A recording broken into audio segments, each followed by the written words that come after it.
A Caert e Lide apresentam Cresce SC, o podcast de comunicação para o desenvolvimento de marcas e lideranças. Olá, sejam muito bem-vindos a mais uma edição do Cresce SC, o nosso podcast de comunicação para o desenvolvimento de marcas e lideranças. Eu sou a jornalista Melina Calduro, coordenadora de conteúdo da Rede de Notícias da Caert, e hoje eu recebo aqui no estúdio o Mauro Murara Júnior, que é engenheiro florestal e diretor executivo da ACR, a Associação Catarinense de Empresas Florestais. Mauro, muito obrigada por aceitar o nosso convite.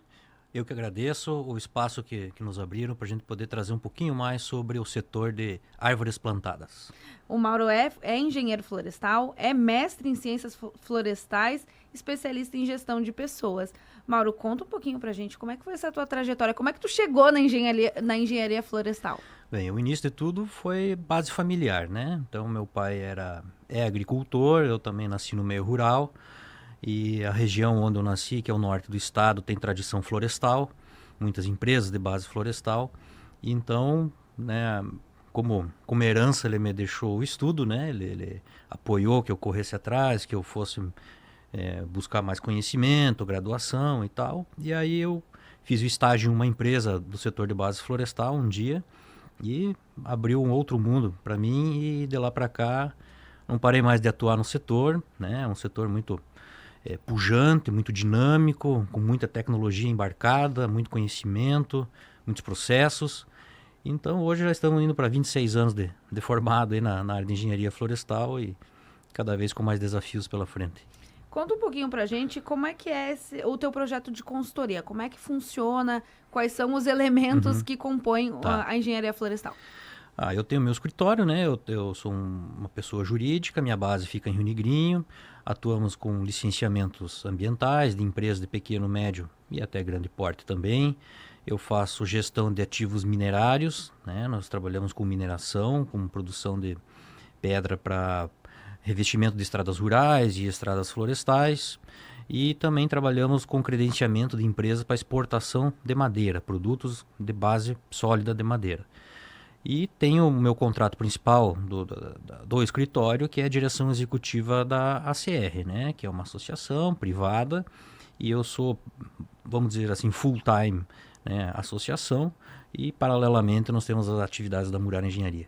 Bom, a associação, ela reúne todas essas empresas do setor.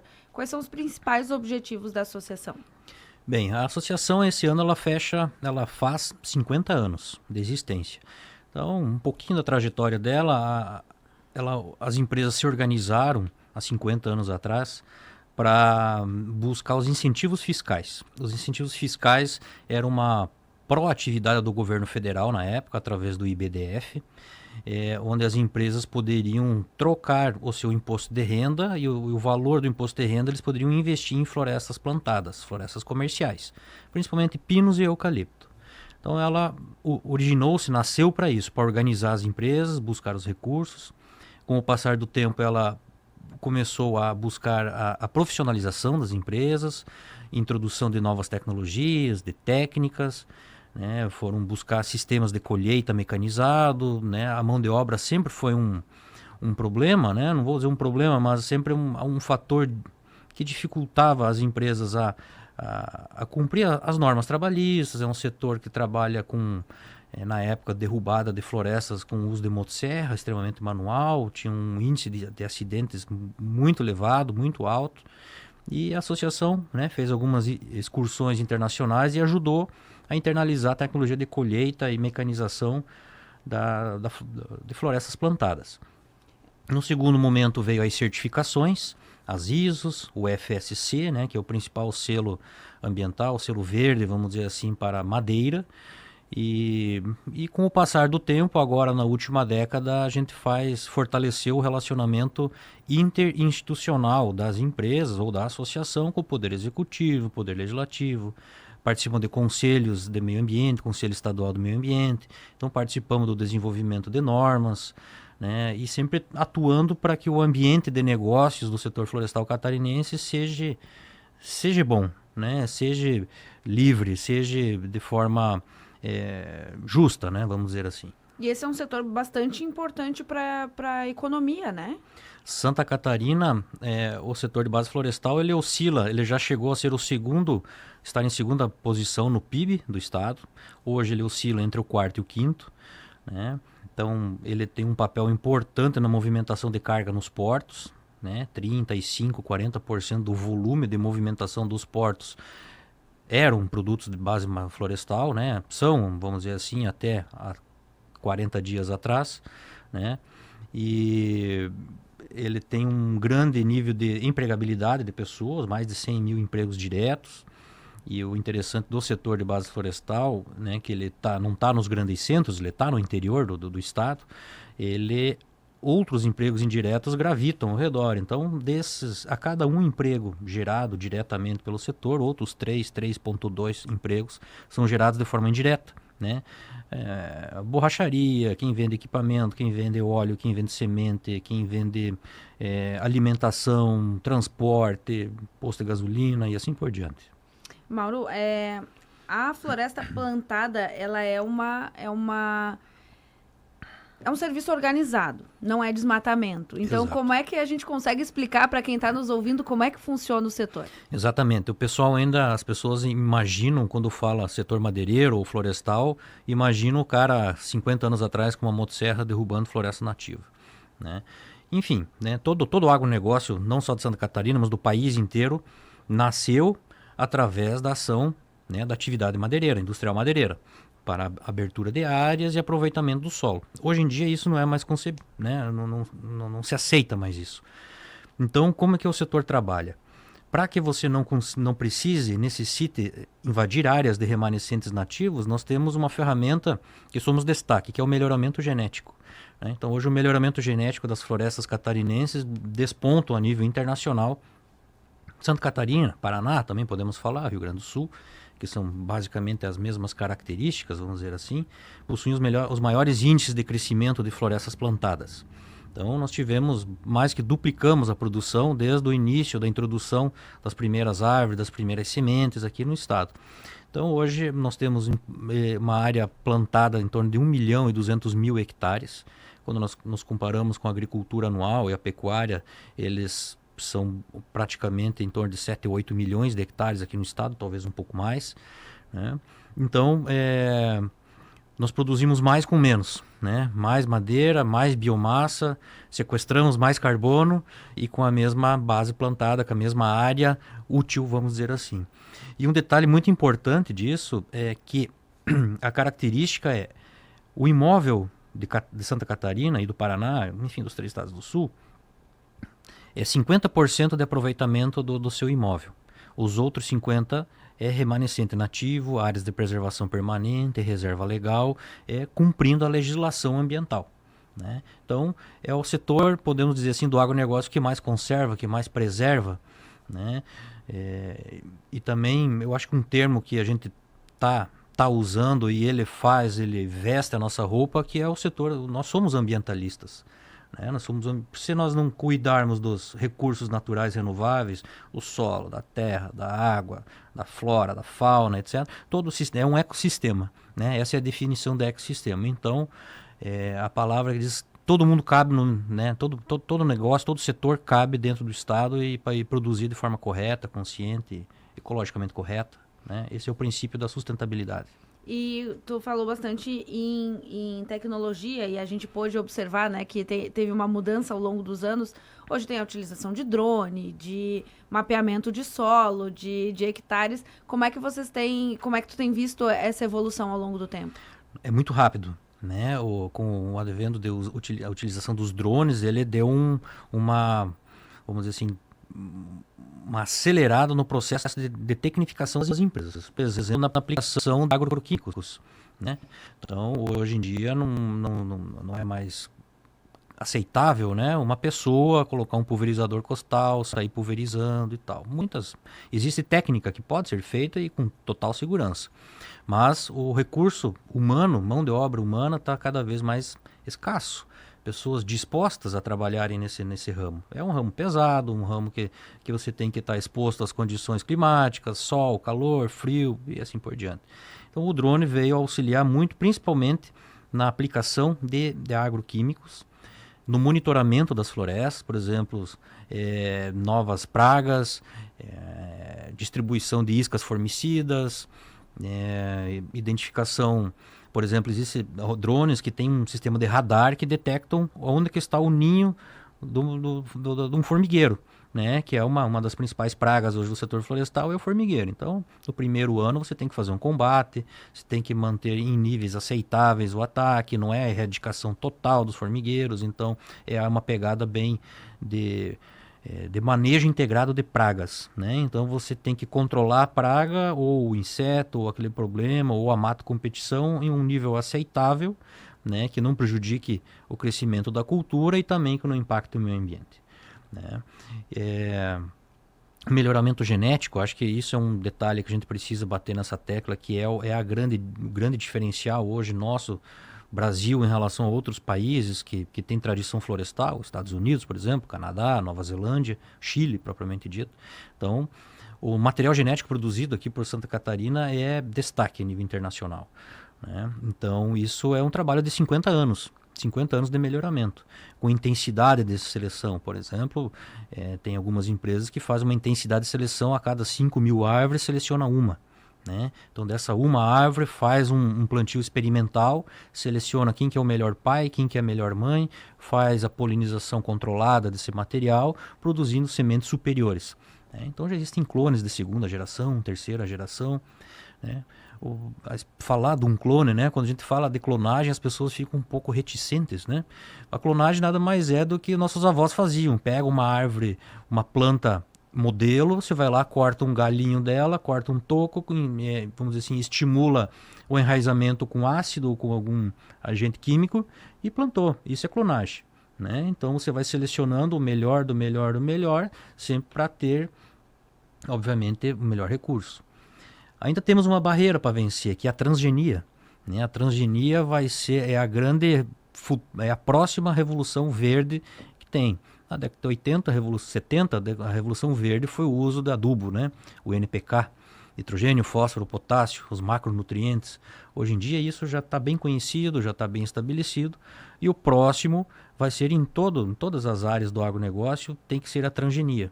Claro, é algo ainda disruptivo, né? A gente não tem total controle sobre isso, tem que ser estudado com cautela, né? Mas eu acho que para alimentar toda a população que está por vir e a população cada vez mais urbana, a transgenia vai ser uma das soluções próximas assim.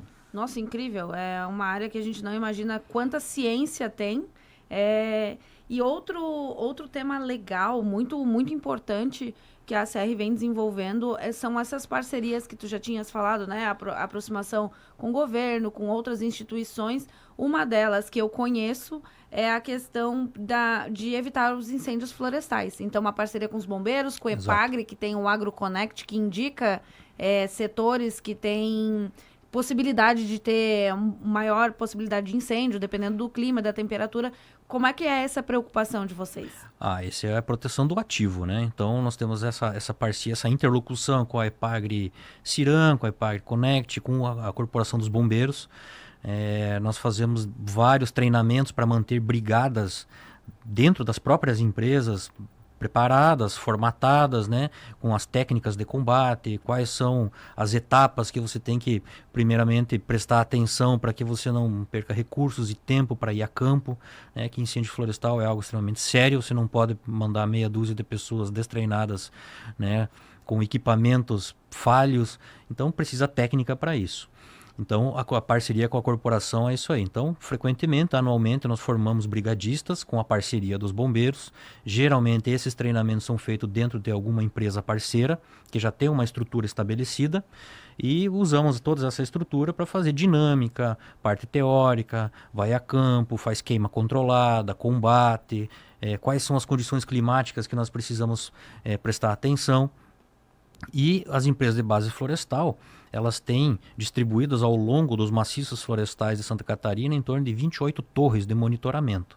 Tá? Então são torres colocadas em pontos estratégicos e que têm um raio de 20 quilômetros de visão. Então, essas torres, onde existe uma, ela sobrepõe a outra. Então, elas, vamos dizer assim, elas se enxergam, né? Então, quando detecta um ponto de fumaça, um foco de calor, faz a triangulação das informações, temos as coordenadas geográficas e essas informações são distribuídas por uma rede.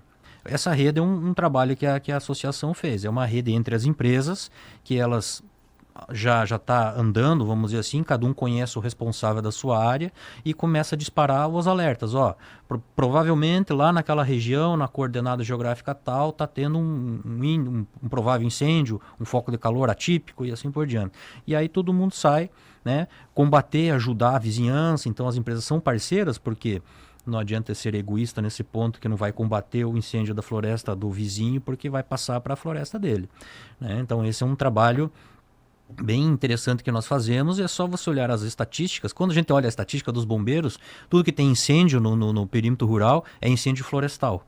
Mas nem tudo é floresta, né? Às vezes é um capim, às vezes é uma lavoura, e a floresta plantada, as empresas cuidam aquilo como você cuida do seu filho, porque aquele é o seu ativo, né? Então não dá para deixar a esmo largada as florestas, né? E esse é um detalhe. Com esse monitoramento que as empresas fazem, as florestas nativas são bem monitoradas, são cuidadas de forma, né, porque o plantio florestal é um mosaico, onde que tem uma região, um local muito dobrado, onde tem uma água, um curso hídrico, essas áreas são protegidas, e aonde, né, tem a aptidão florestal, planta-se as florestas, e as florestas são monitoradas pelas suas equipes, para não ter roubo de madeira, caça ilegal, né? Tem essa responsabilidade, essa idoneidade das empresas. E indiretamente as florestas nativas são monitoradas também contra incêndios. Então nós temos baixo índice de incêndio aqui em Santa Catarina. Mas é um problema, porque, né, a alteração climática vai ser cada vez mais extremo. Ou muito calor, ou muito frio, ou muita chuva, ou pouca chuva, ou muito vento, ou pouco vento. Isso vai acontecer e a gente precisa se adaptar a isso aí. Tu consegue enxergar, claro, consegue, né? Mas enxergar uma evolução, principalmente pelo fortalecimento com o associativismo nesse setor? Sim, não, o associativismo é o que faz com que, né, voltando àquela fala que eu disse, que é a qualidade do ambiente de negócios, né? Então, se nós conseguirmos manter que as leis, que as instruções normativas, que as regulamentações sejam amplamente discutidas, sejam colocadas na mesa para que seja discutido com o setor, que é quem é diretamente afetado, a qualidade desse ambiente de negócio vai ser sempre produtiva. Por quê?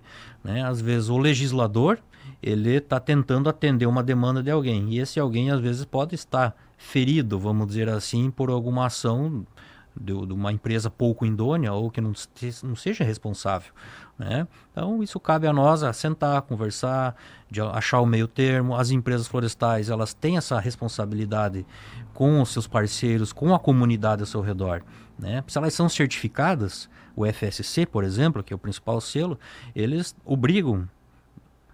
induzem as empresas a fazer esse relacionamento com os stakeholders, né? É um nome bonito para isso. Então, é problema de poeira na estrada, choveu, transportou uma carga de madeira, é uma carga pesada, vai estragar a estrada, fala com a empresa, ela vai lá, corrige, coloca uma pedra, ajeita. Então, as empresas idôneas, né, são responsáveis pelos seus atos. E o associativismo serve para isso, né? Tanto que na ACR, para a empresa ingressar no quadro associativo nosso, é feita uma sindicância, né? Então, todas as empresas que estão ali precisam e conseguem trabalhar à luz do dia, né? Então, se tem algum problema, um crime ambiental, um problema trabalhista muito sério, alguma coisa assim, então essas empresas não são aceitas no quadro associativista, justamente para que a gente possa né, fazer com que as coisas sejam mais justas e perfeitas para todo mundo ali. Nossa, perfeito. Não imaginava que tinha esse controle, mas é excelente saber que tem esse controle tão rigoroso para evitar os crimes ambientais, que para a gente é tão prejudicial. E até aproveitando, como consultor, tu precisas estar sempre bem antenado a tudo isso que acontece e também estudar todas essas mudanças, né? Esse é o papel do consultor, né? Chegar e tentar elucidar ou tirar dúvida ou resolver o problema do empresário, né? Que às vezes não tenha tanto conhecimento ou não tenha tempo para se debruçar sobre isso, né? E tem uma relação da associação e a nível nacional também? Sim, nós tem uma outra associação, chama-se IBA, Indústria Brasileira de Árvores, que é uma representação a nível nacional. ela tem uma pegada um pouquinho mais voltada e focada no papel e celulose, né? As empresas de maior porte, que vamos dizer assim, que tem mais recursos financeiros, mantêm ela, mas nós, como a associação, participamos dela. E temos braço, por exemplo, em câmaras setoriais do Ministério da Agricultura a nível federal, Câmara Setorial de Florestas Plantadas. Nós fazemos relacionamento com, por exemplo, um exemplo agora novas pragas florestais, né? Então nós temos a principal praga florestal de Santa Catarina hoje é a vespa da madeira.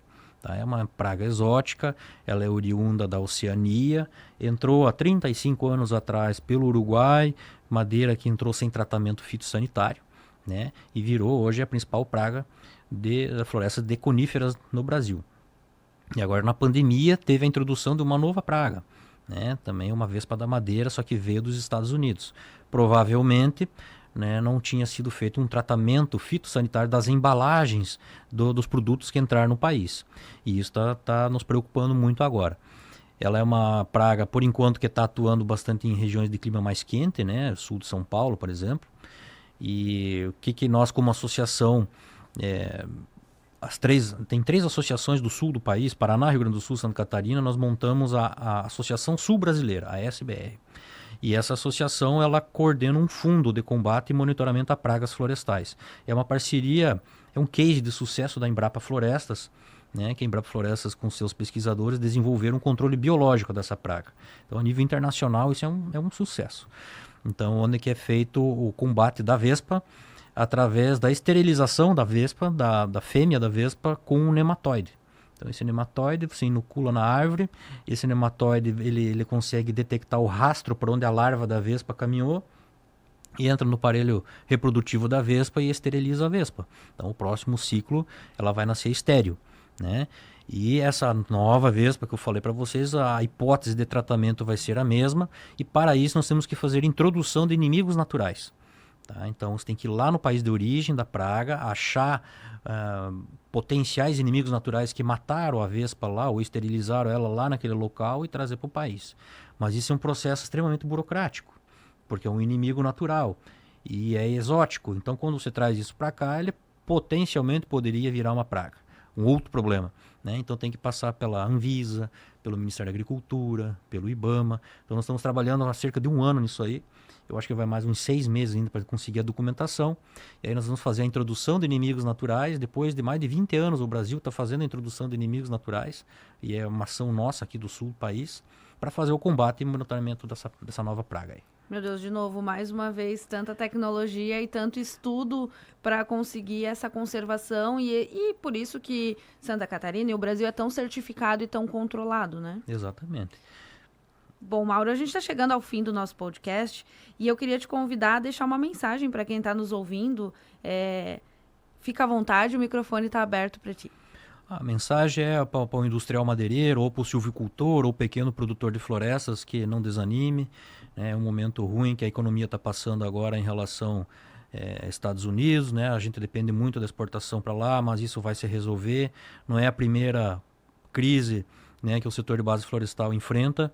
E esse que é o diferencial pela resiliência do empresário catarinense, que se mantenha forte e firme, com as raízes muito bem fixadas aqui no estado, e que acredita na silvicultura, invista em florestas plantadas, planta em florestas.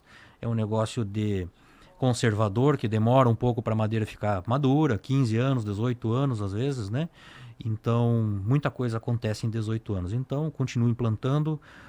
A economia verde só vai aumentar, não tem outra alternativa para a humanidade a não resolver os seus problemas com economia verde, com negócios verdes. E silvicultura, plantar árvores, é negócio verde na veia. Obrigado. Mauro, muito obrigada por aceitar o nosso convite. Eu adorei conhecer mais sobre esse ramo. E eu quero agradecer também a você que nos acompanhou na sua rádio preferida e também no YouTube da Acaerte. Na semana que vem eu volto com mais histórias aqui no Cresce. Este foi o Cresce SC, uma parceria entre a Acaerte e o LIDE.